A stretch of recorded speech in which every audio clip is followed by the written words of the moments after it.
April 22, 1944. A field outside Dover, England. Luftwaffe reconnaissance pilot Oberleutnant Klaus Hartmann banked his Messerschmitt Bf 109 over the White Cliffs, camera mounted beneath the fuselage clicking rapidly. Below him stretched row after row of American Sherman tanks, their olive drab hulls arranged in precise formation. Artillery pieces sat covered by camouflage netting. Transport trucks filled makeshift motor pools. The buildup was unmistakable, an entire armored division preparing for invasion. Hartmann circled once more, noting the details: fuel depots, command tents, radio antennas. Everything indicated the Americans were massing forces for an assault directly across the narrowest point of the channel, exactly where the Führer predicted. But something caught his eye as sunlight shifted. One tank cast no shadow, another seemed to ripple in the wind. Through his gun sight, Hartmann squinted at the nearest Sherman. The treads looked wrong, too smooth, almost fabric-like. The turret appeared to sag slightly as if deflated. Within hours, his photographs would reach Wehrmacht intelligence headquarters, confirming Hitler's conviction that the invasion would strike Pas de Calais. German panzer divisions would remain positioned there for weeks, waiting for an American army that didn't exist. What Hartmann had photographed wasn't an army. It was a 1,100-man unit of American artists, engineers, and actors armed with inflatable tanks, sound trucks, and recorded radio chatter, staging the most elaborate theatrical production in military history. The Ghost Army's mission had begun months earlier, when Allied planners realized that winning D-Day required making Hitler believe the invasion would happen anywhere except Normandy, and that the only way to sell that lie was to build an army that looked real from the air but didn't exist on the ground. The conference room at the Pentagon smelled of cigarette smoke and stale coffee when Major Ralph Ingersoll spread reconnaissance photographs across the table. North Africa, November 1942. British deception units had convinced Field Marshal Erwin Rommel that Montgomery's main attack at El Alamein would come from the south, not the north. The British had built an entire fake army using canvas tanks, dummy artillery, and elaborate camouflage. Rommel had positioned his reserves accordingly. When the real attack came from the north, German forces were caught completely out of position. Lieutenant Colonel Billy Harris studied the photographs. Both men understood that winning in Europe would require deception on a scale never attempted. Allied planners were already designing the cross-channel invasion, and everyone knew the Germans would be waiting. Hitler controlled 50 divisions in France. If those divisions concentrated at the actual landing beaches, the invasion would fail before it began. Harris and Ingersoll proposed creating an American deception unit modeled on British success at El Alamein, but mobile, multimedia, and capable of staging operations anywhere along the front. On January 20, 1944, the 23rd Headquarters Special Troops officially activated at Camp Forest, Tennessee. Colonel Harry L. Reeder took command of 100 men assembled from the strangest recruitment pipeline in Army history. The War Department had scoured art schools across America: Pratt Institute, Cooper Union, Philadelphia Museum School of Art. They recruited commercial artists, set designers from Broadway, sound engineers from radio stations, and advertising illustrators. The unit included fashion designer Bill Blass, painter Ellsworth Kelly, and photographer Art Kane. It reportedly held one of the highest average IQs in the Army at 119. The recruits arrived at Camp Forest expecting conventional military training. Instead, they found inflatable Sherman tanks stored in warehouses. Each rubber replica weighed 55 pounds, light enough for 4 men to carry. The 603rd Engineer Camouflage Battalion learned to inflate full-size tanks in 15 minutes using portable air compressors. Artists painted weathering effects and unit markings. Engineers discovered that deliberately imperfect camouflage made the fakes more believable, as real units often exposed equipment through careless positioning. The 3102nd Signal Service Company practiced with massive speakers mounted on half-track vehicles. They had recordings of tank battalions moving, engineers building pontoon bridges, and maintenance crews working on vehicles. The sounds could project 15 miles.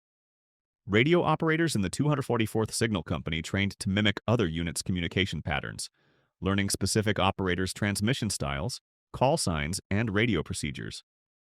The 406th Engineer Combat Company provided security. Captain George Reb commanded 168 trained combat soldiers whose job was protecting artists and engineers who carried no weapons heavier than 50 caliber machine guns. The Ghost Army could simulate 2 full divisions, approximately 30,000 men. But if they encountered actual German forces, they would be defenseless. British advisors arrived in February to share lessons learned in North Africa. They emphasized speed and completeness. Every deception had to account for visual, audio, and radio intelligence simultaneously. German reconnaissance pilots would photograph from altitude. German radio operators would intercept transmissions. German agents in liberated towns would report what they saw and heard.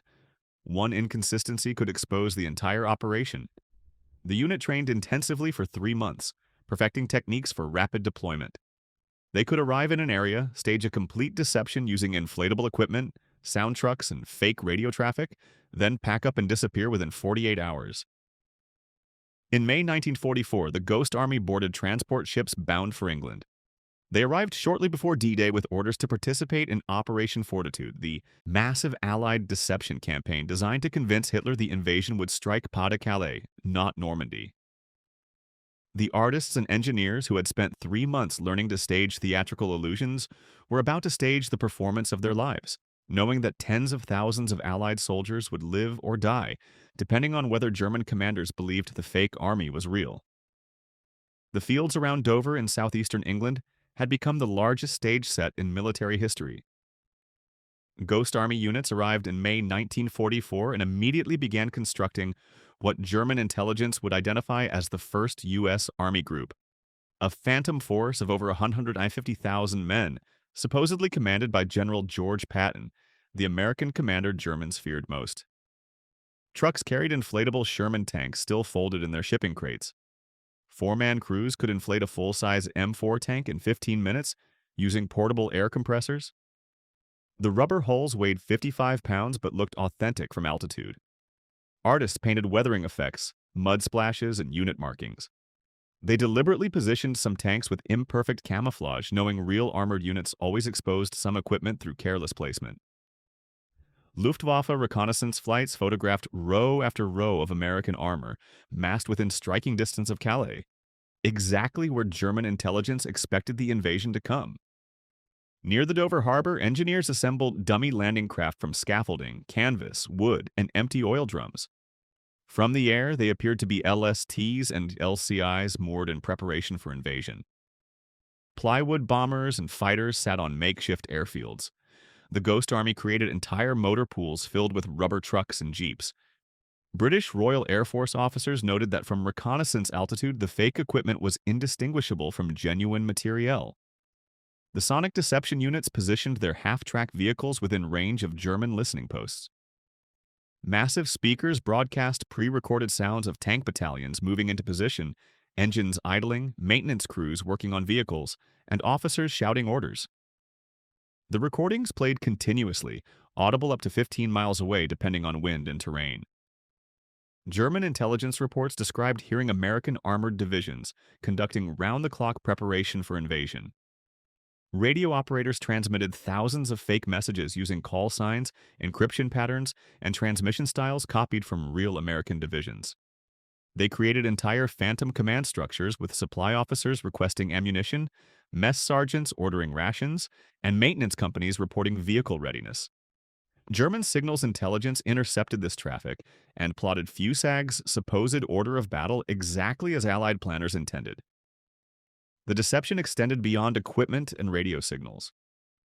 Real Canadian soldiers stationed near Dover maintained visible presence while the actual invasion forces assembled 200 miles west at Portsmouth and Southampton. General Patton made public appearances in southeastern England, allowing German agents to report his presence. Double agent Juan Pujol Garcia, code-named Garbo, fed his German handlers detailed reports about Fusag preparations, all carefully coordinated with what Luftwaffe reconnaissance was photographing. The Germans trusted Garbo so completely, they would later award him the Iron Cross. Every night, Ghost Army crews inspected the inflatable tanks for leaks and proper positioning. A deflated tank, a piece of canvas torn loose by wind, or equipment positioned inconsistently with the supposed unit deployment could expose the entire deception. Crews worked in darkness, inflating equipment before dawn and checking every detail before German reconnaissance flights resumed their morning patrols. British intelligence monitored German communications through ultra-intercepts of Enigma encrypted messages.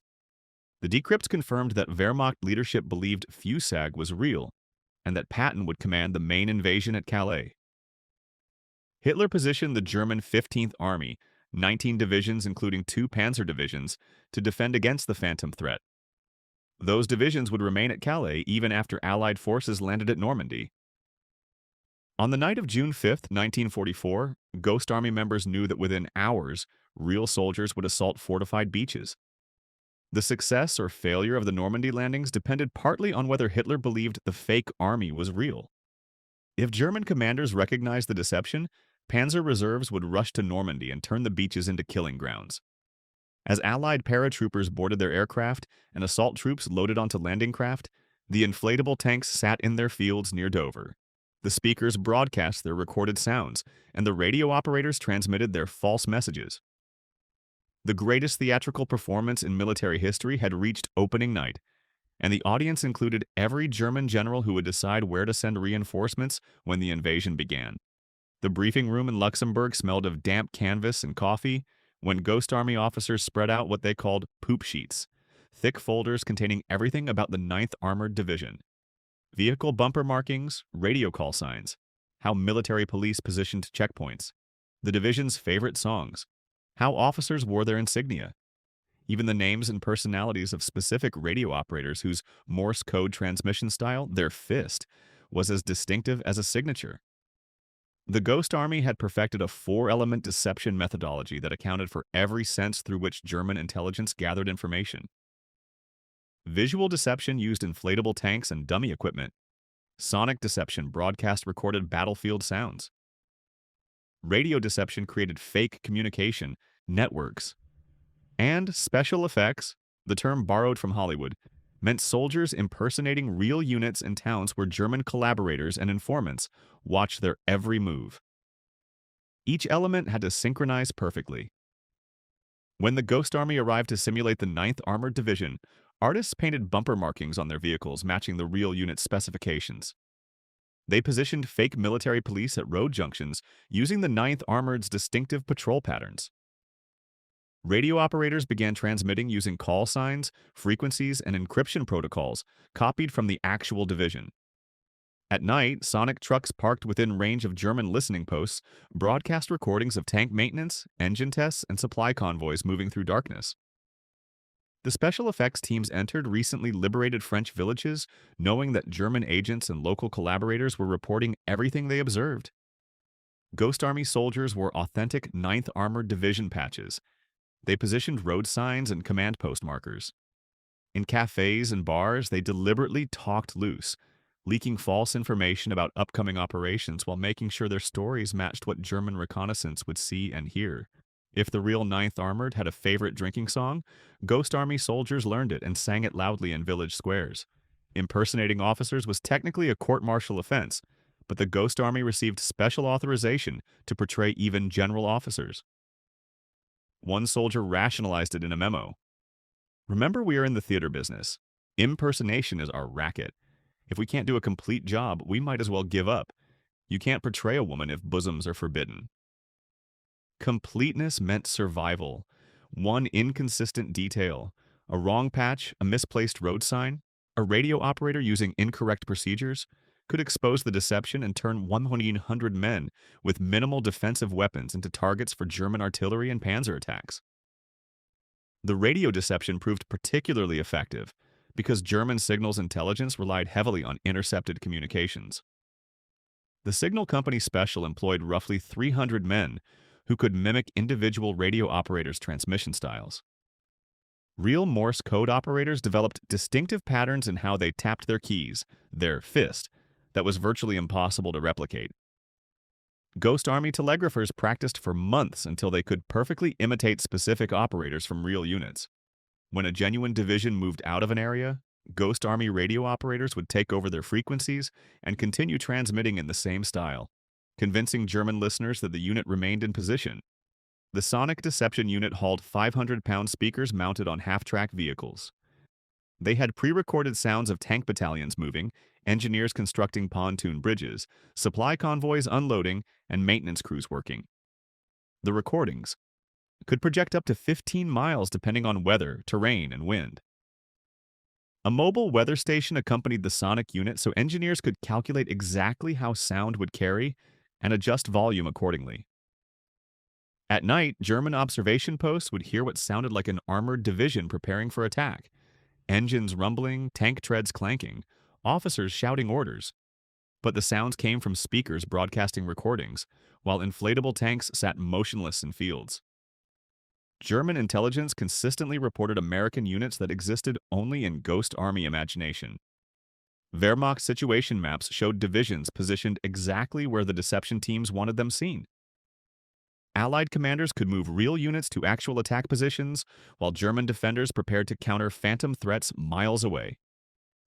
D-Day succeeded partly because Hitler kept the German 15th Army at Calais, waiting for the fake fuselage invasion. But the Ghost Army's mission was just beginning. Now they would follow Allied armies into France, conducting tactical deceptions within artillery range of active combat. Their inflatable tanks would sit in fields where German guns could hit them. Their radio operators would broadcast from positions German intelligence could triangulate, and their soldiers would walk into villages where one wrong word, one slip in their performance, could bring down German reprisals. The traveling roadshow was moving closer to the front lines, and the audience had live ammunition. 2 weeks after D-Day, Ghost Army advance teams waded ashore at Omaha Beach and immediately understood the difference between England and France. The deception operations in southeastern England had been staged far behind friendly lines. Here, German artillery remained within range. The sound of machine gun fire carried from inland positions. Destroyed vehicles littered the beach, and medics still evacuated wounded from field hospitals near the bluffs. The first tactical deception in France targeted the Mulberry harbors, massive artificial ports the Allies had towed across the Channel and assembled to supply the invasion force. German artillery sought these harbors constantly. Ghost Army sonic units positioned speakers along the coast and broadcast harbor construction sounds at false locations. At night, they used lights to simulate welding operations and crane movements miles from the actual harbors. German guns fired at the phantom targets, while the real Mulberry harbors continued operations unmolested. But the deception came with terrifying risk. The Ghost Army soldiers operating the sound trucks and lights knew every broadcast drew German attention. Artillery observers would triangulate their positions. Counter-battery fire could arrive within minutes. The men who had spent months staging illusions in safety now staged them within killing range. By August, the Ghost Army moved toward Brest, where 38,000 German defenders occupied heavily fortified positions. Major General Troy Middleton commanded 8 corps besieging the city, but his actual strength was insufficient to contain the German garrison. If the Germans realized how thinly Middleton's forces were stretched and attempted a breakout, they could inflict devastating casualties. The Ghost Army received orders to simulate additional divisions around Brest, making the besieging force appear overwhelming. They deployed their full arsenal. Inflatable tanks appeared in fields visible to German observation posts. Sonic trucks broadcast recorded sounds of armored battalions positioning for assault. Radio operators created communication networks for phantom divisions. Special effects teams entered liberated villages wearing patches of units that existed only on Wehrmacht intelligence maps. The deception required perfect coordination, visual, sonic, radio, and special effects all telling the same lie simultaneously. German intelligence reported facing overwhelming Allied strength. Wehrmacht commanders in Brest recommended against attempting breakout, citing the massive American forces surrounding them. The Ghost Army's phantom divisions convinced German defenders to remain bottled up in fortifications where real American units could maintain siege with far fewer casualties than if the Germans had realized the truth. The operation validated everything the Ghost Army had trained to achieve, but it also revealed their vulnerability. Their inflatable tanks sat within range of German guns. Their sound trucks broadcast from positions German artillery could hit. Their soldiers walked through towns where German shells fell daily. They were creating illusions of strength while possessing minimal defensive capability. The 406th Engineer Combat Company's 168 combat soldiers could not defend against concentrated German attack. The Ghost Army developed what they called their traveling roadshow methodology.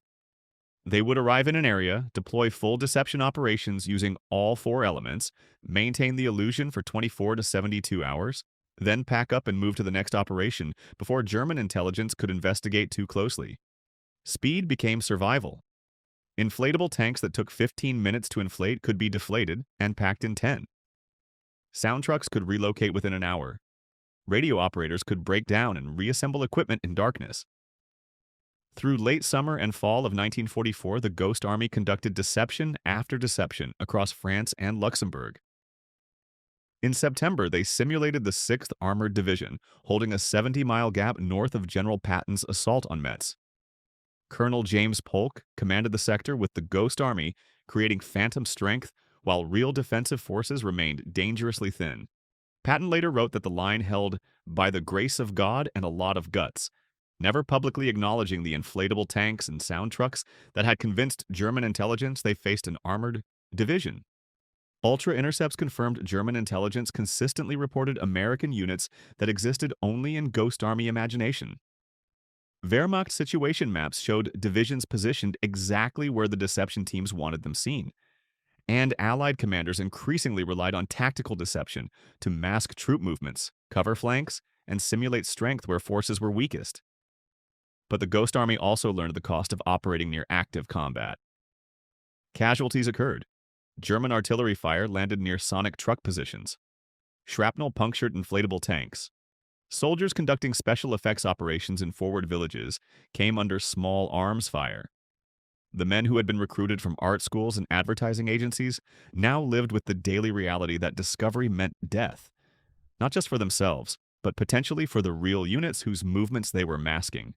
As autumn turned to winter, the Ghost Army prepared to follow Allied armies deeper into German-held territory. They had conducted over 20 major operations. They had saved thousands of Allied lives.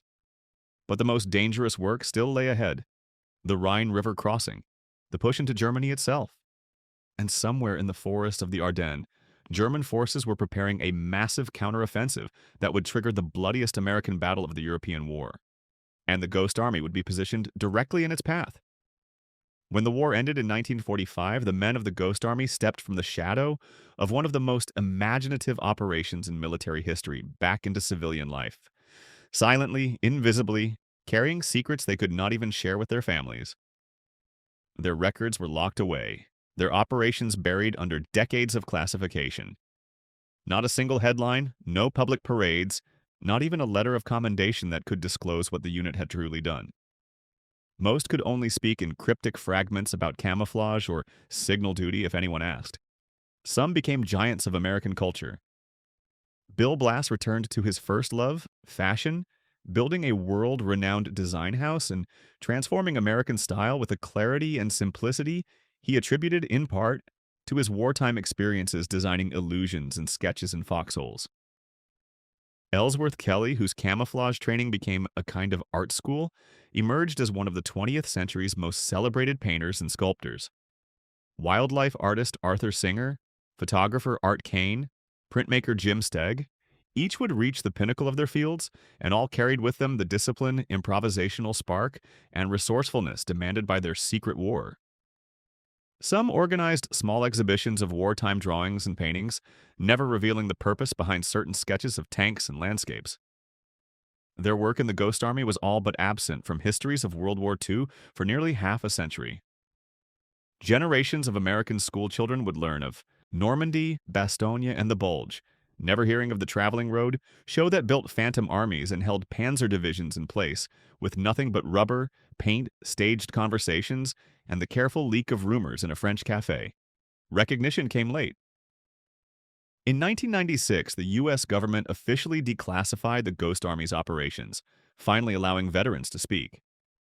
Historians reevaluated the European campaign, acknowledging the vital role that illusion and creativity played in Allied victory. The fake armies at Pas-de-Calais that convinced Hitler to hold his best panzer divisions for a landing that never came. the sonic and radio tricks that covered hasty withdrawals and vulnerable flanks, and the phantom divisions masking bridgeheads at the Rhine. Veterans' stories were sought in documentaries, museum exhibits, and published memoirs, but most had kept silent so long that their heroism went little noticed or understood by their communities. In February 2022, 8 decades after the first dummy tank was hoisted in Camp Forest, the United States Congress awarded the Congressional Gold Medal to the surviving members of the 23rd Headquarters Special Troops. Among them were former artists, musicians, and engineers now well into their 90s. For a few poignant moments, the curtain was lifted. The world glimpsed the cost of both secrecy and imagination, sustained across a lifetime. The Ghost Army's legacy is now woven into the doctrine of modern armies worldwide. Tactical deception, coordinated across all senses, is a standard component of military planning. Yet their real legacy is something quieter and older than any medal. Proof that in war, as in peace, the power of an idea, a brushstroke of ingenuity, or a perfectly timed illusion can save thousands more lives than the most formidable gun. The men of the Ghost Army carried that truth with them all their days, proving that courage does not always require the firing of a shot.